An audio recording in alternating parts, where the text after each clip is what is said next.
Good morning, everybody. How's everybody doing today? Hopefully well. Thanks for coming to Coffee with Kevin again this month. I appreciate everybody who's joining us. Jenny Larimore is going to be our moderator, as we have done in the past, for your questions. So please get your questions in to Jenny. Jenny, are you all set on your end? Morning, Kevin. Yes, I just put instructions in the chat so everyone can follow normal protocol. Either ask publicly via chat or send the question just to me and I'll ask it anonymously. Okay, so I got my hot chocolate on my end. Hope everybody has their coffee on theirs. And I am ready whenever you want to get your questions in. I want to know what's on your mind and what you want to talk about. So why don't we go ahead and get started with your questions. Excellent. Kevin, we have one up first on vaccines. Would you mind giving us an update on vaccines on campus, please? Okay, yeah, let's start with that. That's a good one. So vaccines, good news is they are rolling out and they're becoming more available to the state. So what we're doing on campus is the university is collaborating with our local health districts because they're the primary source of vaccine distribution for Idaho. And so we are collaborating with both our health districts and our local hospitals to provide space and volunteers to assist with vaccinating our community members. So here in Pocatello, we started this last week, beginning February 18th and 19th, to set up a place on campus for vaccinations. Now, you probably all saw the news that the nationwide weather problems interrupted the supply chain, but otherwise that site is up and running in partnership with the health district, and it will continue here on campus all the way through the spring semester, every Thursday and Friday for those that are in the priority group that are available to get a vaccine now. We're going to be providing them. The Meridian campus is considering the same approach with Central District Health over there. We're working with Southeast Idaho Public Health here to get those set up. So, if you're in one of the priority groups, which is now in group 2, you might be able to get your vaccination scheduled here on campus. Now, in addition to that, all the presidents of all the colleges and universities in Idaho got together last week, and we put in a request to have higher education employees be moved up on a priority list. So we put in the request with the governor's COVID-19 vaccine advisory committee to have all faculty and staff moved into the next priority group, which will be group 3 after they finish with group 2 right now. So we don't know the answer to that yet, but we've made the request to that committee. We're hoping that within the next week or 2, they will issue a decision on that request, and then we'll know. But we wanted everybody to know that we made that request. So I think that's where we are on vaccines. Great, thanks, Kevin. Next question, how is ongoing screening working on campus, and can I still get screened if I would like to? Okay, so a couple of weeks ago, we finished our return to campus screening program, and then we transitioned to our ongoing screening program, selecting certain employee and student groups and random populations in our campus community for an ongoing screening program. So right now, how it's working is each week, we continue to have a screening site. It's now much smaller than it was. It's no longer in Reed Gym. We've moved it. And we're gonna have a few hundred people screen each week as part of that process. So individuals are selected based on their on-campus presence, including, for example, the students who are in housing, people who are a part of in-person labs that are required, or in-purpose programs, or in-person programs, and other programs that have health exceptions going on that are in place, and then other random areas to ensure campus safety, because that's what this continues to be about, is ensuring the health and safety of our campus population. That's what the program is doing now. So that will continue all the way through the spring semester, assuming that we won't be all fully vaccinated and ready to, that our society isn't past it by then, which I think we all know is not going to happen. So we're going to continue this through the semester. Now, in addition to that, because we have this site set up, any individual from our campus community that would like to get screened, you have a reason you need to be screened, you're more than welcome to set up an appointment and come in and be part of that population, even if you weren't selected. The appointments are made using the university's health portal, the same one you used when you scheduled the initial return to campus appointments that we did at the beginning of the semester. That link's available on the Roaring Back website. So if you have a reason you need to be screened, please do so. This is part of keeping our campus community safe. So any member of our campus community that needs a screening, please sign up and get one. Perfect. Thanks, Kevin. Next question. Hi, President Satterley. Happy ISU Open Education Week. Have you seen the textbook? Whoops, lost my place. Excuse me. Have you seen the textbook Tales video posted on the ISU Library's YouTube channel? They're interviews of students discussing how high textbook costs have affected them. I think you'd be really interested in what the students have to say. Oh, thank you. Thanks for the question and the information. No, I haven't seen that video yet. So I'll look forward to seeing it. Here's what I know though. Working towards OER is important. I know that the high cost of textbooks and course materials is hard on students. And the cost that the textbook publishers are charging now is unconscionably high. So I know that this has an impact on our students. So I know we need to move towards more open and low cost resources. It's hurting students in navigating their college careers. So I'm definitely going to check out these videos. Thanks for letting me know that's there, and I will take a look.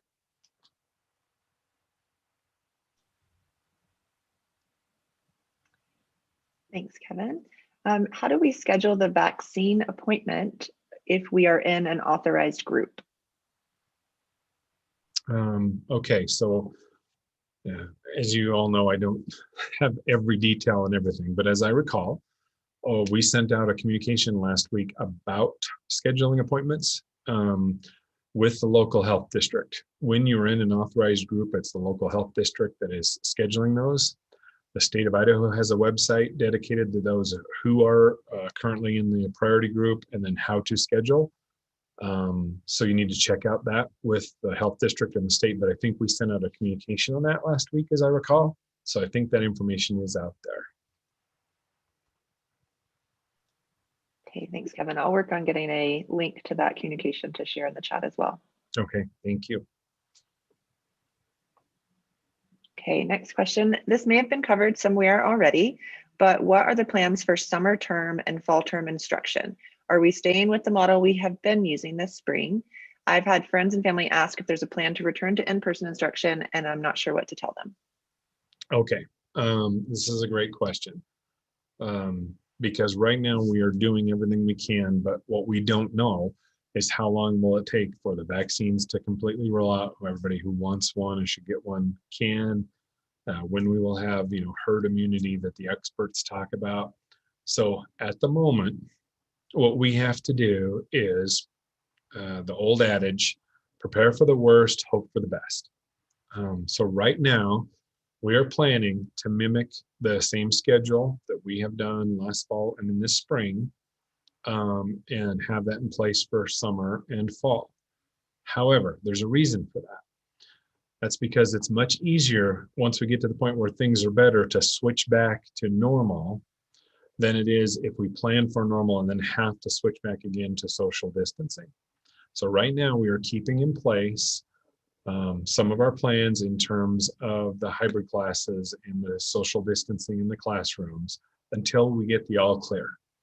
The moment we get the all clear, we can quickly move back to the more traditional, open up the more seats in the classrooms, open up the more in-person instruction. Now we have every hope right now that we will be able to do that by probably midsummer and for the fall. I very much hope that that's going to happen. I Just this morning, watched an interview with Dr. Fauci, and I think things are moving in the right direction, but I don't want to move too soon on that and then have it be difficult if we would have to return to some of the protocols. So for the moment, we're keeping those protocols in place, and we are prepared on a very short timeline to move back to what we would all consider the more normal. And that's what we all want, and that's what I want. And I think we're going to get there, but I'm not ready to commit to that until the experts, the medical and scientific experts, tell us it's the right time. Then we will be prepared to do that. So I think the real messaging for everyone right now is we are fully prepared to do that, but we're doing it the right way and cautiously when the time is right. Thanks, Kevin. And I'm about to post the vaccine distribution email for everybody. So if you'll hang with me for 1 second, I'll get this posted. Okay. And then I'll get to the next question. Sounds good.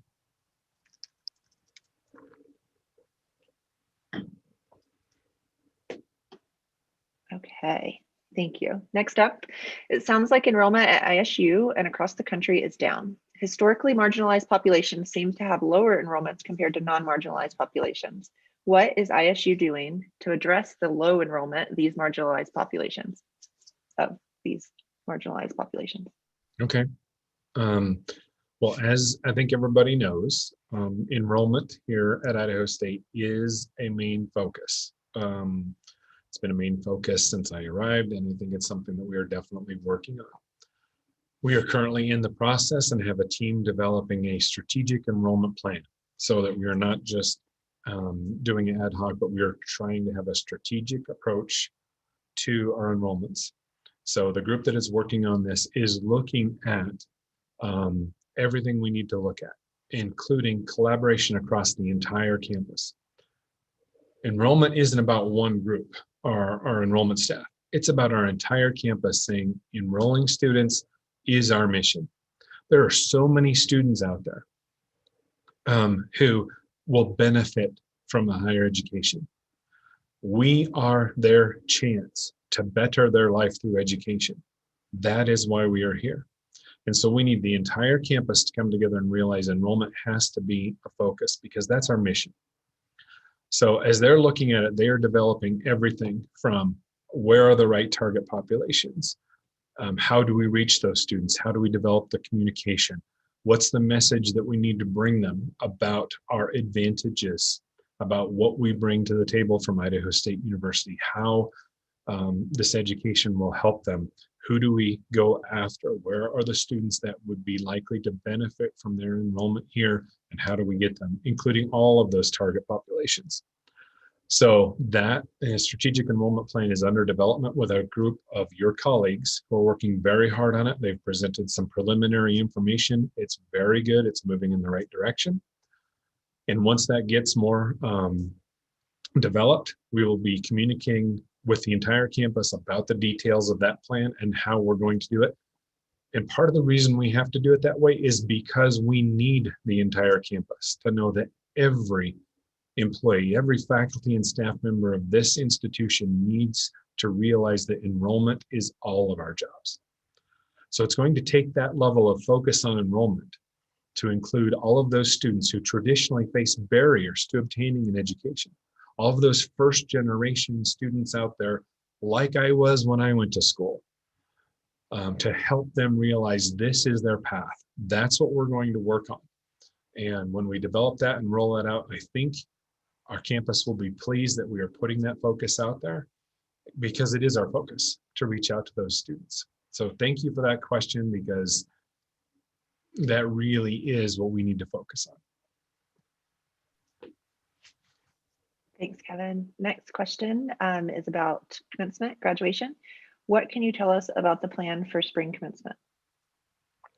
Okay, thank you. So we just last week worked on that. And so last week we made the decision and we communicated that we are going to hold in-person commencement.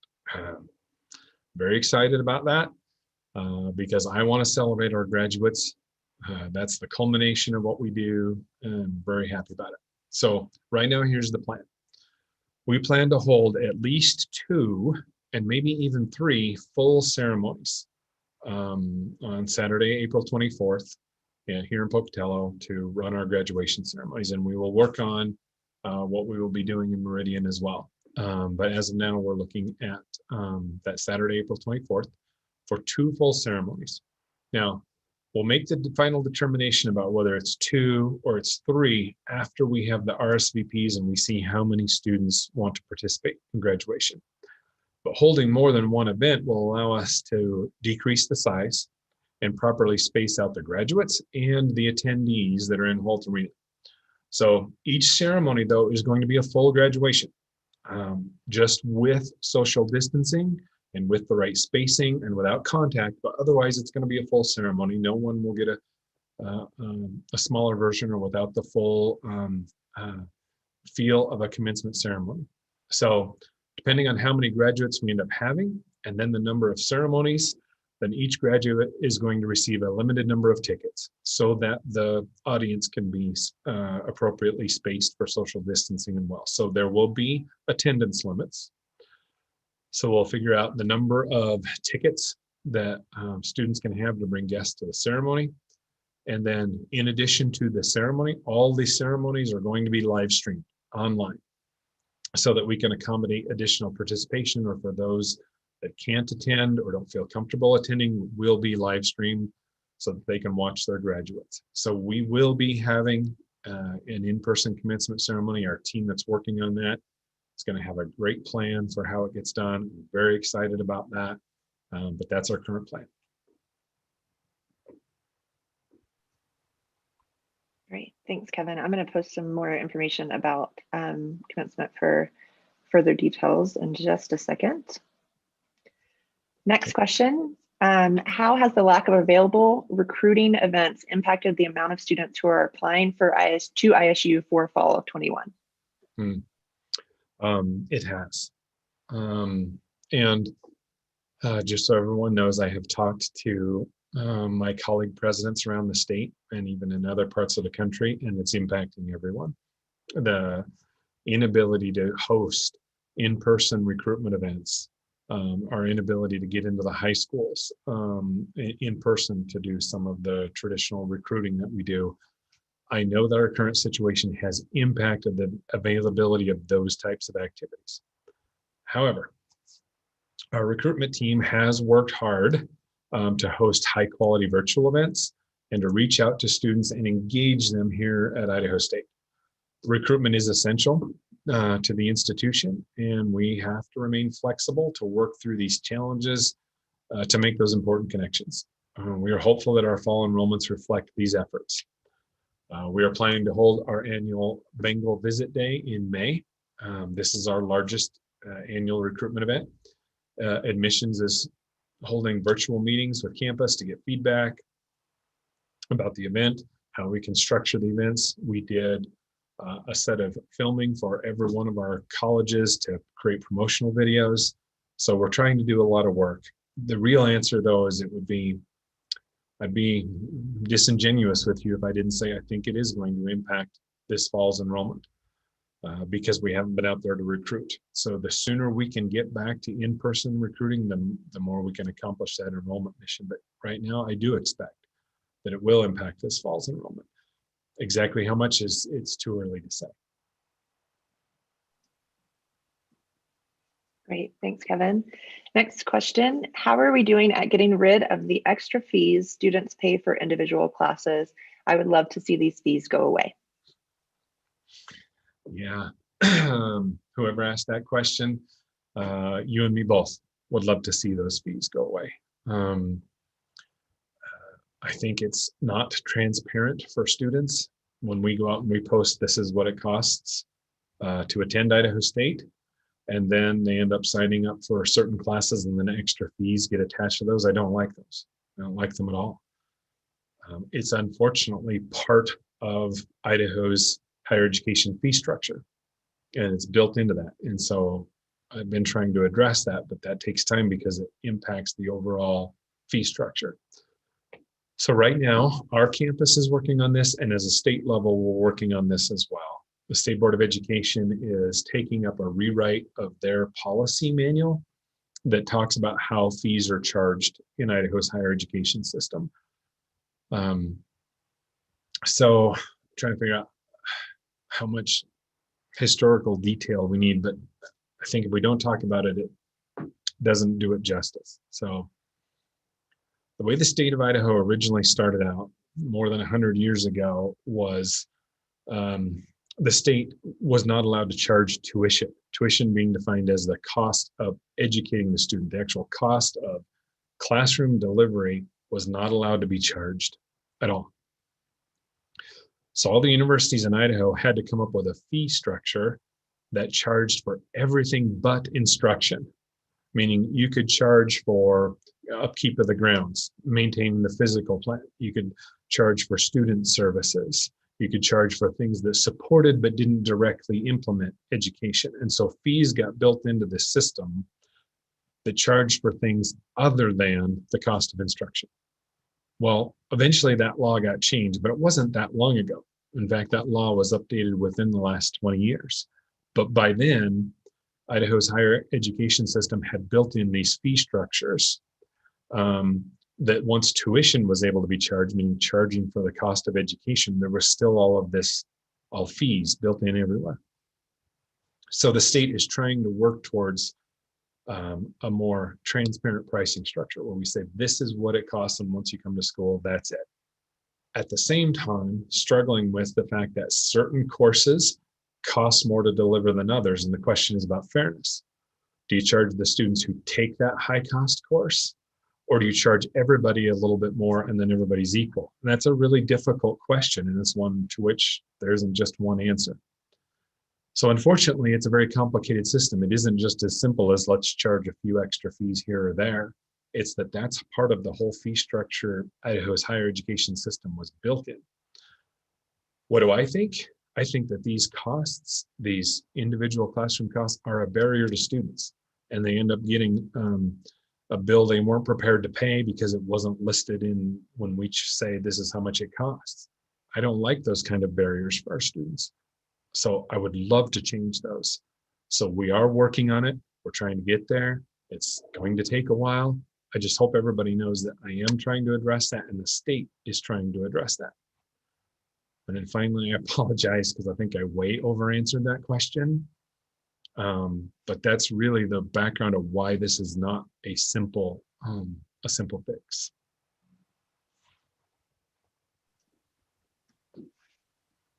Okay. Follow up. The person who asked it really appreciated the great answer to that. And then a follow-up question on your answer from another person, would that include professional fees?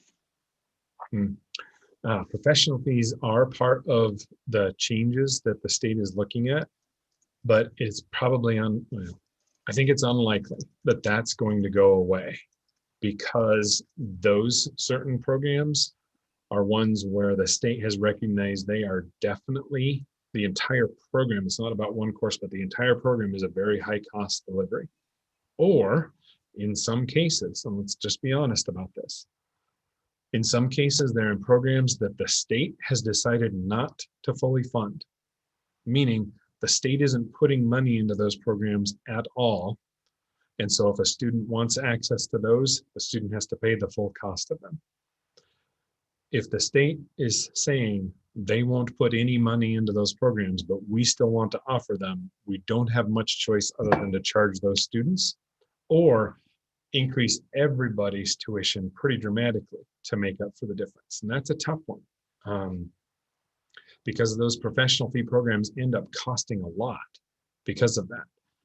That's a tougher public policy question. I mean, there's so many programs we could take. For example, we have a nursing shortage in the state of Idaho. We need to produce more nurses. But if the state won't increase the budget to produce more nurses and give them the quality education they need to be these fantastic professionals that our nurses are, we at Idaho State produce the best nurses in the state, period, hands down. We produce the best nurses in the state. For us to continue to do that, Without the state investing any more money in those programs, we only have one choice, and that is to put a professional fee on there to generate the money we need to do it. Or else we wouldn't have enough money. We'll have to cut the size of the nursing classes and produce less of them, which is not meeting society's need, or cut the quality of what we do by having programs that aren't as good. And I'm not willing to do either. We need the nurses and we need the quality programs because I'm very glad we produce the best nurses in the state. So unfortunately, the only way to do that is with the professional fee. That's going to be a harder one to solve. So if I'm being really honest and answer that question, I don't think that's going to get solved this time around, absent an investment from the legislature, which I don't see happening right now. Great. Thanks, Kevin. I have a very specific question about commencement. Is there any way to make commencement latex balloon free? Well, great question.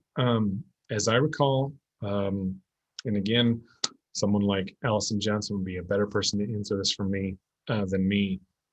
I think we got away from balloons in 2019. As I recall, we don't use balloons in our commencement events anymore. We now use those confetti cannons and the streamers, which I think are great. They looked really great last time we did commencement. So I think we already solved this one, that we're not using balloons anymore at commencement.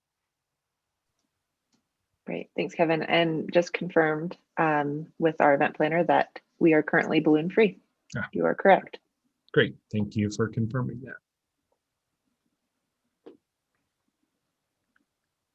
Okay, next question.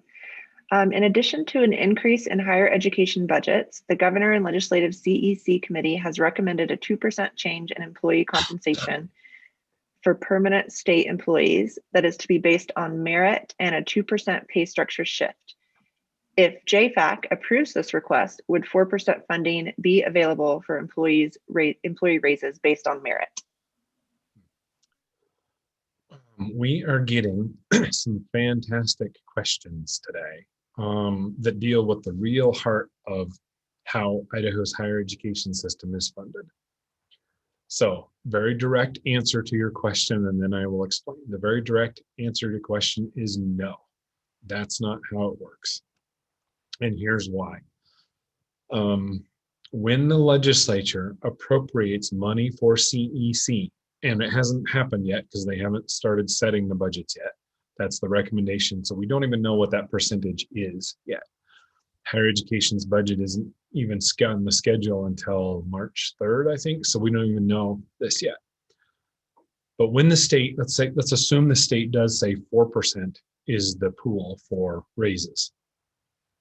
If you're a state agency, like many state agencies are, they get 100% of their revenue from the state through the appropriation. And the state says, here's your 4% for your raises. That means that state agency gets 4%. In higher education, on the whole, when you look at the state of Idaho, about half of the state's budget comes from the state appropriation. For the half of the state's higher education budget comes from the appropriation from the legislature. The other half comes from student tuition and fees and other revenues, research revenues, everything down to the parking revenues, ticket revenues for events and athletics, etc., make up about the other half. When the legislature says, here's your 4% to higher education, they give us 4% based on the half of our employees that are on the appropriated budget. The other half of our employees that are not paid on the appropriated budget, they give us no money for that.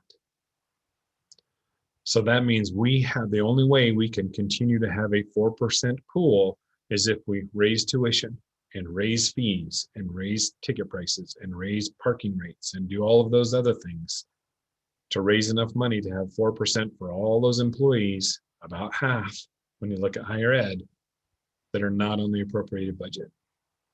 So another way to describe it is the legislature in that scenario, that hypothetical I gave you, would give 4% to other state agencies. The equivalent is it's like giving higher ed half of that. So about 2%.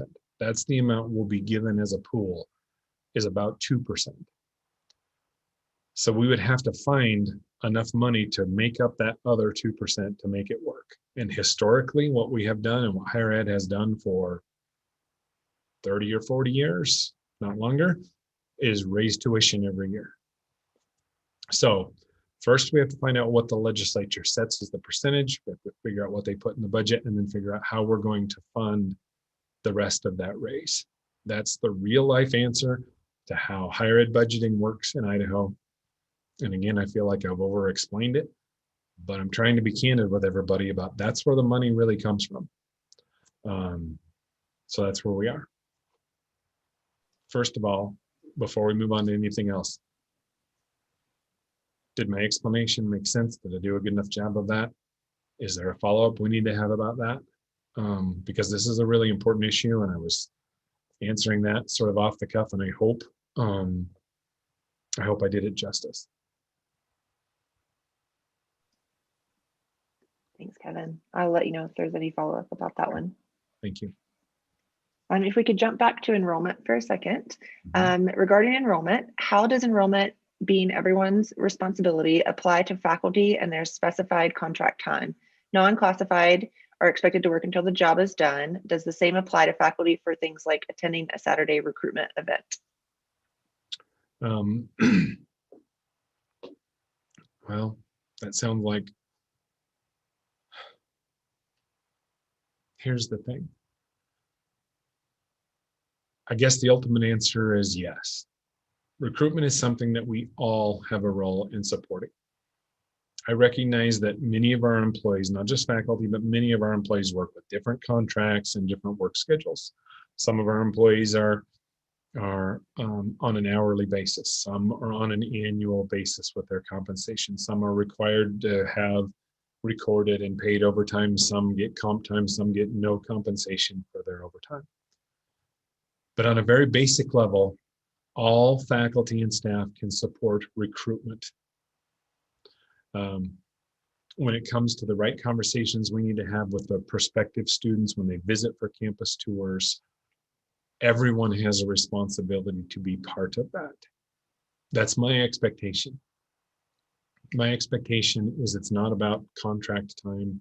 It's about, we all understand that helping recruit students and supporting students is why we are all here. And I think our strategic enrollment plan is being developed and will have the right details for all of us, how all of us, including me, will support that in recruitment and enrollment plan.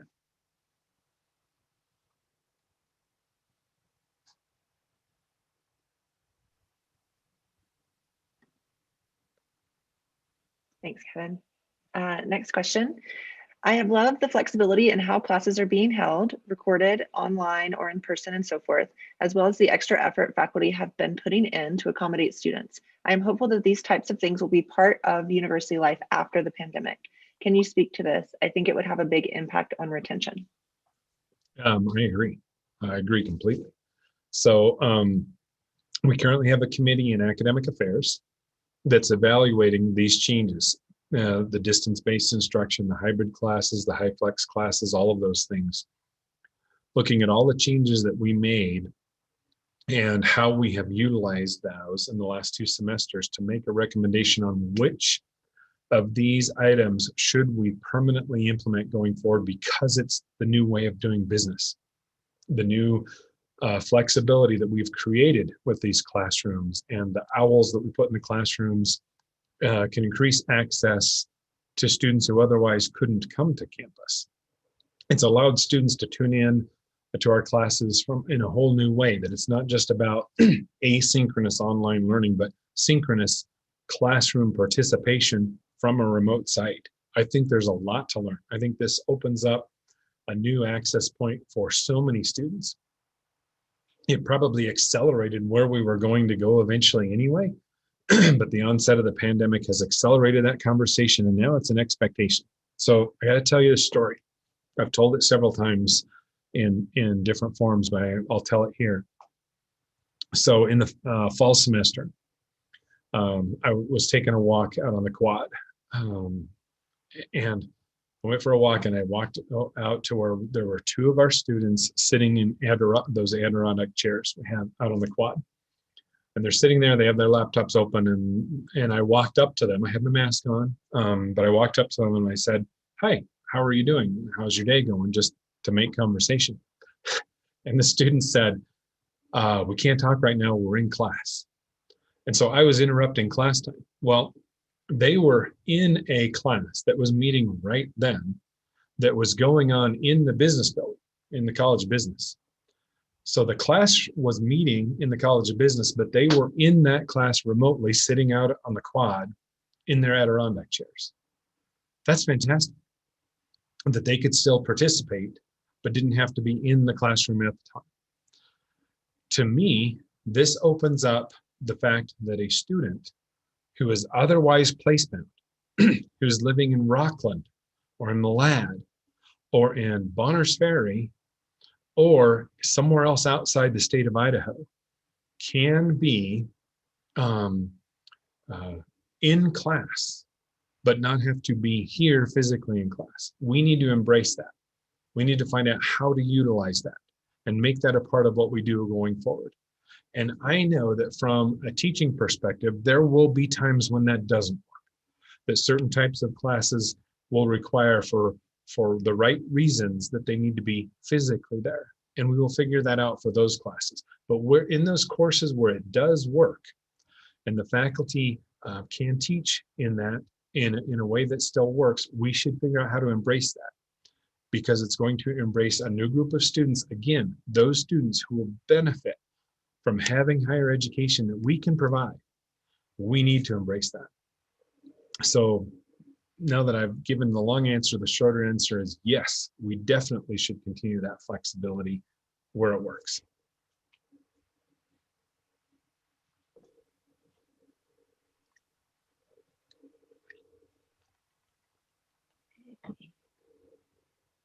Thanks, Kevin.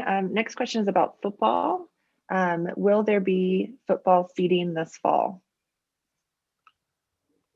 Okay, thank you.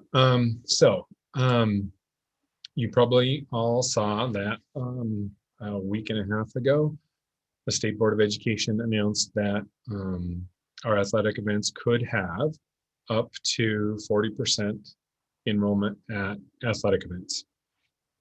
A couple things. First of all, the announcement that it was up to 40%. It's not that it will be 40%. It's that we can't go over 40%. That's a top ceiling, not a required. So what we are going to do for football seating is currently under review. What we know is that we can't do 40% in Holt Arena and still have effective social distancing. So those two don't work. So it's going to be less than 40%. But how exactly we do that is under review, and we will proceed with some football seating, but we will do it with health and safety as a top priority. So we are going to move forward. There will be some seating, but the availability won't be as much as I'm sure everybody would want to. But the answer is we are going to get some fans. There will be some, and it won't be as much to meet everybody's needs. And for that, I will apologize. And I will also say, but that is the decision that I am making. And we're doing that to do the right thing, to allow some ticketing, but also keep the appropriate health and safety. And that's the answer we're going to use. Now, basketball is different. First, basketball's in Reed, not in Holt. And we have a plan in place for very limited seating in there, partly because it has worked so far and we are just a couple weeks away from the conference tournament. Both our men's and women's basketball teams are in the running for that, going to the tournament and doing well in the tournament. And I want to give them every opportunity to succeed because they are both doing fantastic things in their programs. So going into the Big Sky tournament, I do not right now see a reason to open that up and expose those teams to potential exposure to the virus when they are doing so well with their virus protocols up to date. We have had so many basketball games canceled, both men's and women's, because the other teams have had to cancel. And ours is doing a really good job right now. Our teams are doing fantastic in their protocols. And if we stay with these protocols, if we are able to be successful in that tournament, I want to make sure our automatic qualifiers from the Big Sky, whether it's us or another team, I think our teams are doing very well. I want them to have that opportunity to represent us in the NCAA championships. So ticket availability for basketball is going to stay very limited, and there's only a couple weeks left in the season. So that's where we are on athletic ticketing at the moment.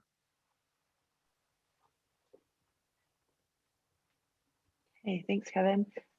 Next, we have a question about the glass that you were drinking out of. People want to know where they can get it. This one? Yes. I went over and I bought this over at the bookstore in the Union. I don't know, about a year ago, maybe even 2 years ago. That's where I got it. I don't know if it's still available or if we've updated it with different logos. But that's where I got it, was at the bookstore. Thanks, Kevin. That's actually my arena. So I will share a link to the drinkware that we currently have at the bookstore.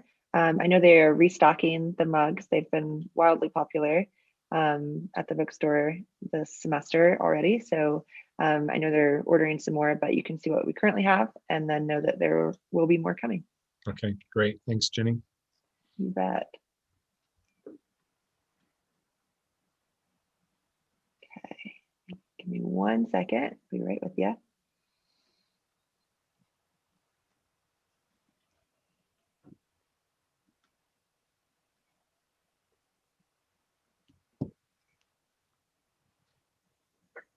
Okay, while I am sorting out some of the order here, what is the thing that you as president are most excited about for Idaho State University? On the whole, we do such a good job of providing that opportunity for a student to better their life through higher education. The programs that we have are designed to do just that. So what I am most excited about, this goes all the way back to the first time I spoke to the campus in my first fall address, about telling our story and getting our story out there. There's no reason for us to be the best kept secret in Idaho. We need to tell our story because we do such great work here. And I'm excited for that to continue, to tell our story, to let the state hear our roar and let those students have a chance to come here. That is what I'm most excited about, because the more we can do that, the more we can provide those students with that opportunity. And we have such fantastic programs to provide them with. That's what I am most excited about. Now, that's my overall most excited about. What am I most excited about in the shorter term?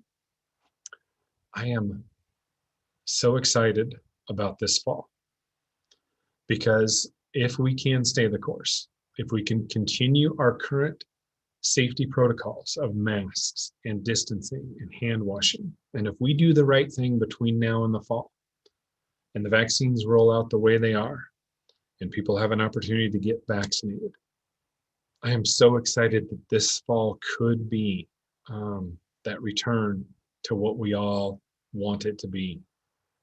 That could make this fall an amazing experience for all of us to come back together, students, faculty, and staff alike. I'm so excited at that possibility. That's why it's so important now to continue to do the right thing to set us up with our best chance of that happening this fall. That's what I'm excited about. Thanks, Kevin. Next question, will essential workers / lower paid employees be considered for a higher percentage CEC raises, similar to how furloughs were handled? I think it's probably too soon right now to speculate on that. partly because we don't know what the CEC is. I think many of you might know that this year the state gave us a mandate to move some of the pay lines in some of those classifications in our classified staff. And so that happened mid-year. And so sometimes the state says to move those pay lines differently than others. I haven't yet seen whether this year there's any more talk about moving some of those pay lines differently. I think it's too early to speculate on that. I think the answer for now is that we will have to wait and see what our appropriation or budget looks like from the legislature and what those instructions will be regarding CEC before we can make any CEC decisions. Great, thanks, Kevin. Are there plans to continue working remotely?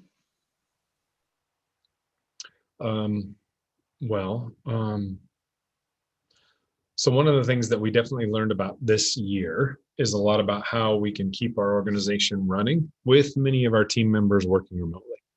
So currently, remote work options are still utilized. They are still, from my perspective, still what we want to be doing. They are encouraged. Where they're necessary, they should remain in place. There's no reason right now to back off of any of those. Going forward, those need to continue, and we need to remain flexible with remote work options until we get through our current state of the pandemic.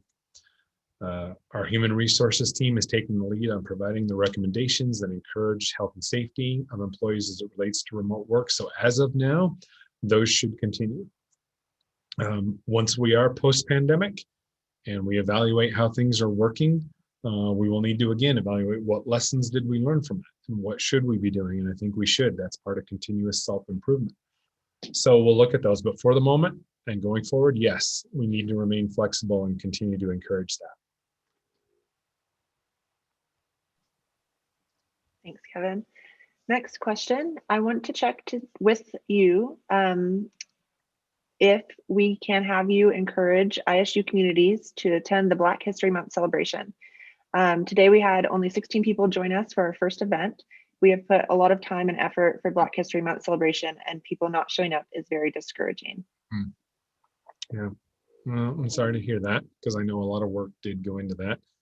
I know I'm scheduled to attend one of the events, I think later this week, and I would encourage everybody to attend. It is part of history that, as everyone knows, I encourage everyone to study.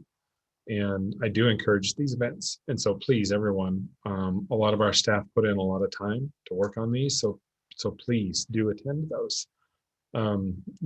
Jenny, is there a way we can get a link maybe into the chats about the events so everyone who's on can get a copy of those? Absolutely. I'm going to post that right now. And for anybody who's joining on YouTube, we will add it to the description after this event. Great. Next question, back to vaccines. Will there be a fee for the vaccine, or is the university paying for it? There is not a cost for the vaccine.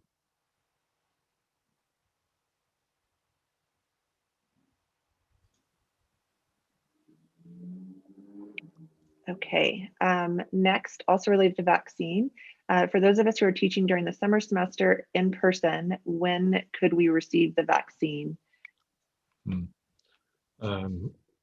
Well, I do not know the answer specifically to when we will have them available. If you're in right now, the group 2 priority for certain age and medical conditions, if you qualify, I would encourage you to get signed up as soon as you can. We don't know yet. As I said earlier, we've made the request for all faculty and staff to be included in priority group 3, which is the next one that we'll roll out. I'm hoping that gets that meets with approval, but we have made that request. If not, what I would encourage everyone is, as soon as you are properly in the priority group that comes up for vaccination, get your vaccine. I'll encourage everyone. Personally, as soon as I am in a priority group, I will be signing up. I will be getting the vaccine. But I also am not going to get it any sooner than when I am appropriately in one of the priority groups. Then I will get it along with everybody else. And I encourage everyone else to do that. I'm sorry I can't give you a definite time because the university, although we're hosting the site for vaccines, we aren't actually delivering the vaccine. We will be providing the volunteers. So it will be some of our staff and students, for which I say thank you to all of those who are volunteering to be part of that. But the actual rollout of the vaccine is being done by the state through the health districts. Thanks, Kevin. Next question. What is the ISU policy when it comes to equity, inclusion, acceptance, diversity, and gender equity? What is our policy on it?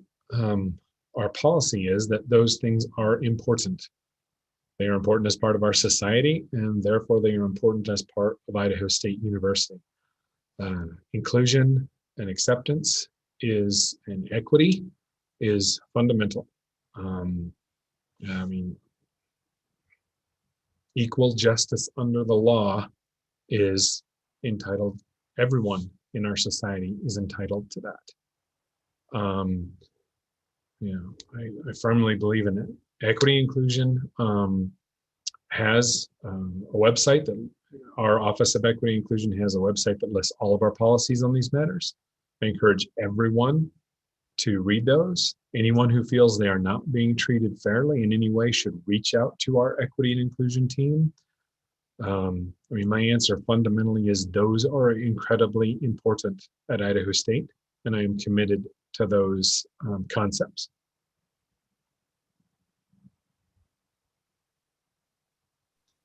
Thanks, Kevin. I just pasted that into the chat as well. Oh, great. Thank you. You bet.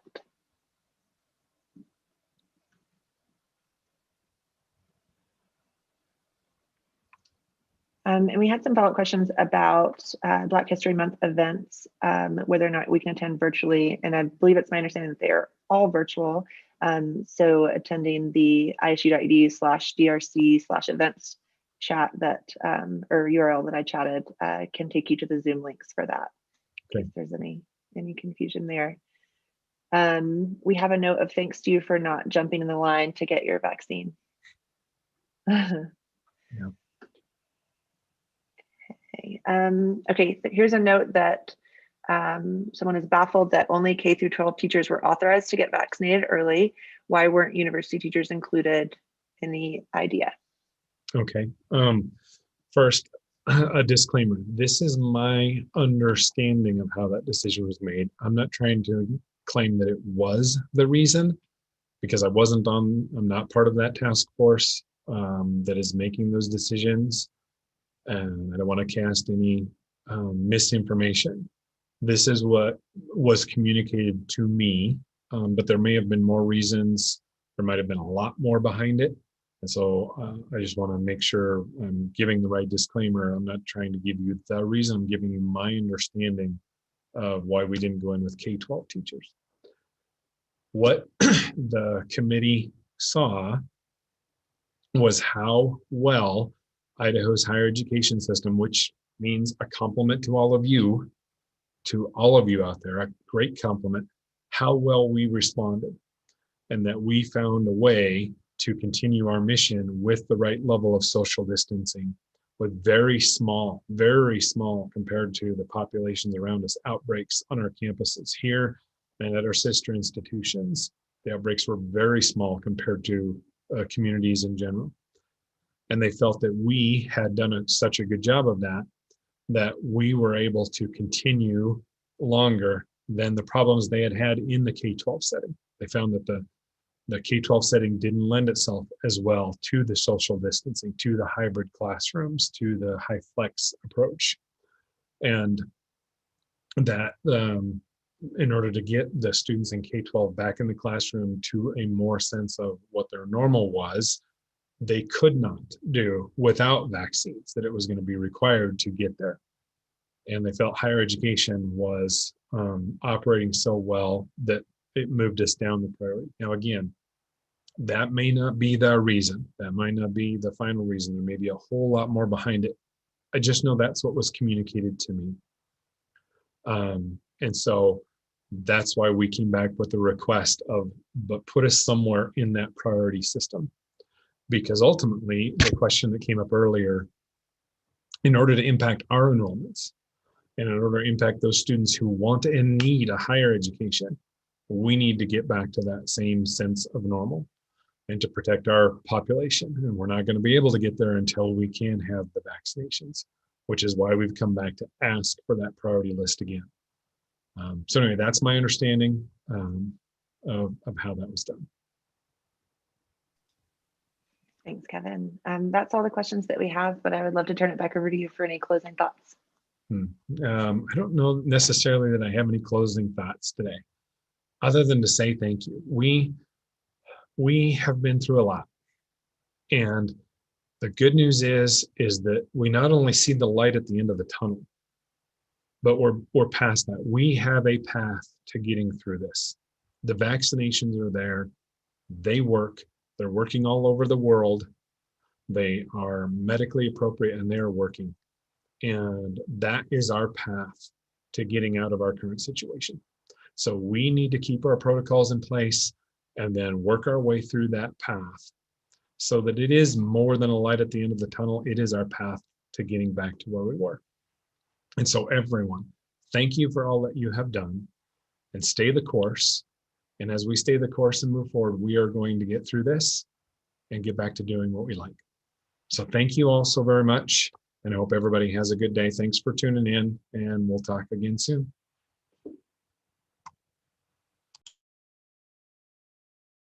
Bye, everybody.